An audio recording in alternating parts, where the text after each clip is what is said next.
Hello, and thank you for checking out this section on learning Adobe Photoshop. Now, throughout this section and throughout the rest of the class, I'm going to be using the Adobe Creative Cloud 2019 suite. So if you haven't signed up already, you'll need to go to adobe.com and then go to the Adobe Creative Cloud section and either sign up for a free trial or choose a plan that best suits you. Once you do that, you'll be able to install the software, and inside of that software, you will have the Adobe Creative Cloud application. This application has all sorts of features, but mainly it's the place where you can go ahead and install new software, update software, or launch the software straight from this application. As you can see here, I've already updated to Photoshop CC 2019, so it's showing me an open button, whereas Illustrator CC hasn't been updated. So I would go ahead and update that before proceeding. When you're ready, you can just go ahead and click on the open button here, and that will launch Adobe Photoshop for you. Now, I already had it open, so it went straight to the welcome screen. You might actually see a loading screen before you get here. But typically, when you open up Photoshop and any of the Creative Cloud applications, you'll be presented with a welcome screen. And it might give you some information about Adobe products or the software you're using. And typically, it gives you a place to create a new document, open a document, or might even show you some recent files that you've been working on. So whenever you're ready, just go ahead and click on the Create New button. And this will bring up the new document window. Here you can see we can pick some recent items or saved items. We can also pick some presets under photo, print, art and illustration, web, mobile, film, and video. And you can make changes on the right-hand side to the name, the width and height, resolution, color mode, background contents, and some other options. So just go ahead and pick the default Photoshop size and then click the Create button. This will take you into the main workspace of Photoshop. And though this workspace is different than Illustrator or XD or any of the other softwares, they all generally work the same way. So I'm going to go ahead and show you how to kind of get around these workspaces, how they work, and then at the end I'll kind of reorganize my panels for my workspace, and you can copy that if it makes it easier for you to follow along, or you can create your own workspace and set it up the way that you'd like. If you've already been using Photoshop and you've changed your workspace around and you want to get it back to its default, the best thing to do is go up to the top and click on Window, then go to Workspace and click on Reset Essentials. So you'll see that I'm using the Essentials default workspace. I've actually created my own before called Jeremy. And then we have some other workspaces like 3D, graphic and web, motion, painting, and photography. So if you were mainly working in photography, you could choose this workspace, and it's going to give you panels and tools related more to photography. Whereas if you chose graphic and web, you'll get different panels and tools that are specific to that. But we're just going to use the Essentials default workspace. And if you'd like to reset it, just go down and click on the Reset Essentials button. So if you had anything moved around and you click on that, it'll bring you back to this workspace. Now, because I haven't changed anything, you didn't see much of a change. But the workspace is made up into different sections, and this is pretty similar across all Adobe Creative Cloud applications. At the top, we have our menu bar and our options bar for making different types of options and adjustments. On the left-hand side is a toolbar of all the different tools. In the center is our main work area where you will be doing all of the work. And on the right-hand side, we have different panels that you can adjust, and I'll show you how to do that in just a moment. Now, over on the toolbar side, you can see the tools have these little arrows beneath the actual tool itself. If you click and hold that down, then you can pull up more tools within that icon. So anytime you see this single arrow in the bottom corner, you can click, hold down, and it'll show you more tools underneath that icon. Another great thing about the tools bar is if you don't know how a tool works, you can actually hover over and it'll show you a demonstration of that tool to kind of remind you what that tool is actually doing. On the right hand side, we have our panels, and these windows can be resized. If you ever see a double arrow and you click and drag, you can actually resize the window. You can also do this vertically, so if you need more room, you can move these panels up or down. These panels have different groups, and in those groups there are tabs. So in this bottom group we have layers, channels, and paths. And if you click on those, you can see the different options that are given. Now at any time you can click and drag this tab, and as you do, it'll pull it out of that panel, and then you can either set it out here in your workspace, or you can put it with another group. So say I want it up here in this panel, I can let go, and now paths is up here with properties and adjustments.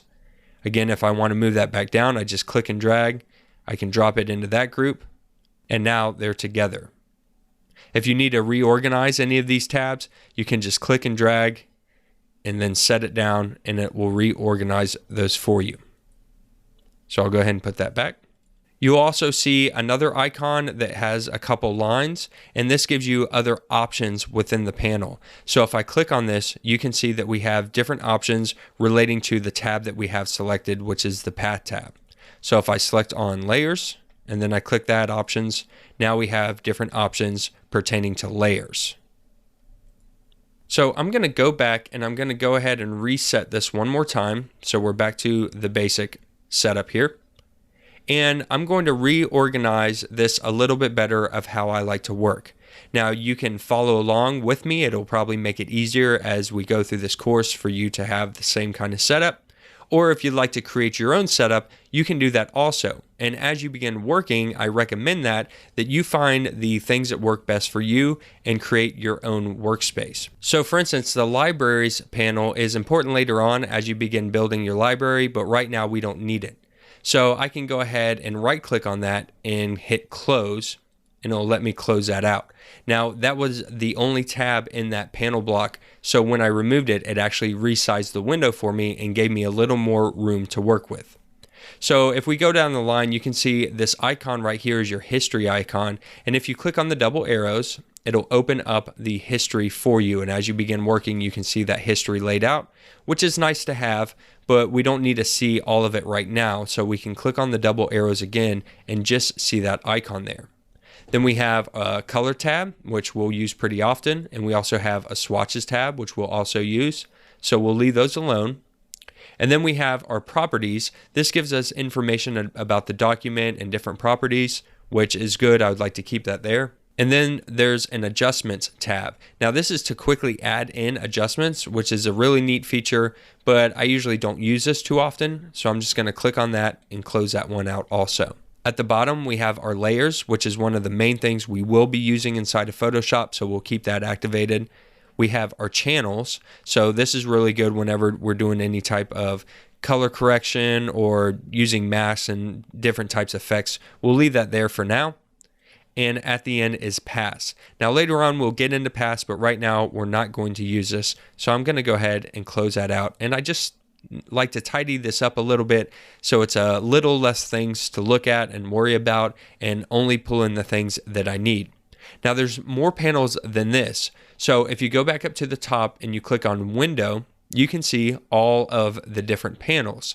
Some of these you'll use often, and some of them you won't use that much. So for instance, the 3D will only be useful when you're working with 3D inside of Photoshop, not something we'll use too often. Now I usually use the brushes and the brush settings whenever we begin working with brushes, and I use them pretty often. So I'll click on that, and when I do, it pulls the brush settings and the brushes together as a group and lays them out into the icon panel here. Now it has the double arrows, so if I go ahead and click those, it hides it. But if I click on that icon again, it will pull that out for me. And that's a nice little area to have those, because I can call them quickly when I want to adjust my brush, but I don't need them open all the time like I might want my layers or my color or properties open all the time. Character and character styles is also something that you might use often if you're using a lot of text. So we can put those in there. You can see the character and the paragraph tabs have been added. So we'll click on those to hide those. So now we have our history, our brushes, and our characters. If you're working with photos and you start dealing with levels and making a lot of photographic adjustments, you'll want the histogram opened up. Now, I don't like it here because I like to see it a little bigger. So this is one where I can actually click and drag this group of both of these, and I can go ahead and put them with the properties. So now we have our properties, our navigator, and our histogram. I don't care too much about the navigator, so I'm actually going to close that and just have properties and then the histogram. And as you begin editing photos, you'll see that popping up here. So that's a good little piece of information to have. I'll also add in an info. So this gives me individual info about positions and coordinates. This is usually what I have open instead of the properties, so I can actually see RGB values, CMYK values, width, height, and X and Y values. I also want to move this over with the properties, so we'll drop that in, and I'll put this one first because I use it, it's a little more important to me. And then we have our properties and our histogram, so that gives us some good information about the document. And then as you can see, that's pretty much all I'm going to use at this point. Now, you may want to add in some more of these as you use them or click on them to see what they do. But for right now, this is a good start. And then later on, as we begin working with different projects, we'll come in here and add them in as we need them. If at any time you ever want to save these out, you can go to Workspace and then click on New Workspace. And then you can give this a name. So I'll just go ahead and call it my name and hit save. And because I already have one, it is asking me, do I want to replace it? I'll just go ahead and click yes. And now I have this specific workspace saved out that I can always recall. So if you go back up to Window and you go to Workspace, now you can see that Jeremy, my name is highlighted, that workspace, and Essentials is no longer highlighted. So if I click on Essentials, it actually isn't going to change anything because we were working with the Essentials originally. But we can go down and we can reset Essentials. It puts us back here. Now to recall the one that we created, we can go to Window, Workspace, and I can click on Jeremy, and it will recall that workspace. Now that's a great way to lay out Photoshop or any of the Creative Cloud applications that you would like and design your workspace. And as you begin working, you'll find yourself using more panels than others, and you can move those around how you see fit. But this is a good start for us to begin working. In the next couple of videos, I'm going to show you some of the more common features used inside of Photoshop, and then we'll begin creating projects so that you'll get some hands-on training with the tools and features that you'll most likely be using throughout graphic design.